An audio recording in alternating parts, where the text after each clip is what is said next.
ಓಂ ನಮೋ ನಾರಾಯಣಾಯ. ನಮಸ್ತೆ ವೀಕ್ಷಕರೇ, ಮೀನರಾಶಿಯವ್ರಿಗೆ ಜೂನ್ ತಿಂಗಳಲ್ಲಿ ಏನೆಲ್ಲ ಫಲಾನುಫಲ ಇದೆ ನೋಡೋಣ ಬನ್ನಿ. ಮೀನರಾಶಿಯವ್ರಿಗೆ ಇಷ್ಟು ದಿನ ಬಹಳಷ್ಟು ಕಷ್ಟ ಇರುತ್ತೆ. ಜೀವನದಲ್ಲಿ ಯಾರನ್ನ ನಂಬೋದು ಯಾರನ್ನ ಬಿಡೋದು ಅಂತ ಗೊತ್ತಾಗ್ತಿರಲ್ಲ.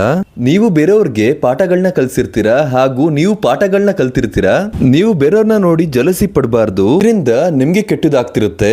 ಗುರುವಿನ ಒಳ್ಳೆಯ ಪ್ರಭಾವದಿಂದ ಈ ತಿಂಗಳು ನಿಮಗೆ ಅನೇಕ ವಿಷಯದಲ್ಲಿ ದೇವರ ಕೃಪೆ ಮತ್ತು ಅದೃಷ್ಟ ಸಹಾಯಕ್ಕೆ ಬರುತ್ತದೆ. ನಿಮ್ಮ ಕುಟುಂಬದಲ್ಲಿ ಸುಧಾರಣೆ ಆಗಿ ಸುಖ ಸಂತೋಷ ಸಿಗುತ್ತೆ. ಹಣಕಾಸಿನ ವಿಚಾರದಲ್ಲೂ ಕೂಡ ಹೊಸ ಯೋಜನೆಯಿಂದ ನಿಮಗೆ ನೆಮ್ಮದಿ ಸಿಗುತ್ತೆ. ನಿಮ್ಮ ಉದ್ಯೋಗದಲ್ಲೂ ಕೂಡ ಮುಂಚೆಕ್ಕಿನ್ನ ಪ್ರಗತಿ ಹೊಂದುತ್ತೀರಾ. ಕೆಲಸ ಸಿಕ್ಕಿರಲ್ಲ ಅವ್ರಿಗೆಲ್ಲ ಖಂಡಿತವಾಗ್ಲೂ ಹೊಸ ಕೆಲಸ ಸಿಗುತ್ತೆ. ಕೆಲಸ ಮಾಡ್ತಿರೋರ್ಗೂ ಕೂಡ ಕೆಲಸದಲ್ಲಿ ಪ್ರಮೋಷನ್ ಸಿಗ್ಬೋದು.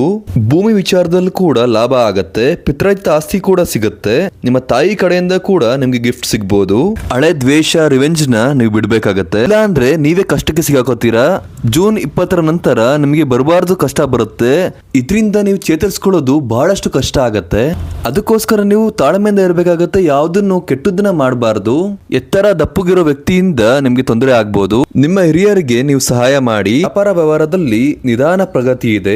ಉದ್ಯೋಗದಲ್ಲಿ ನಿಮ್ಮ ಸಾಮರ್ಥ್ಯ ಸಾಬೀತುಪಡಿಸುವ ಅವಕಾಶ ಬರುತ್ತದೆ. ನೀವು ತಾಳ್ಮೆಯಿಂದ ಕಾಯಬೇಕು. ನೀವು ಯಾರಿಗೆ ಹಣ ಕೊಟ್ಟಿರ್ತೀರಾ, ನೀವು ಎಷ್ಟೇ ಪ್ರಯತ್ನ ಪಟ್ಟರು ಕೂಡ ಅದು ಬರಲ್ಲ. ಪ್ರತಿದಿನ ಸೂರ್ಯ ನಮಸ್ಕಾರ ಮಾಡೋದ್ರಿಂದ ಪರಿಹಾರ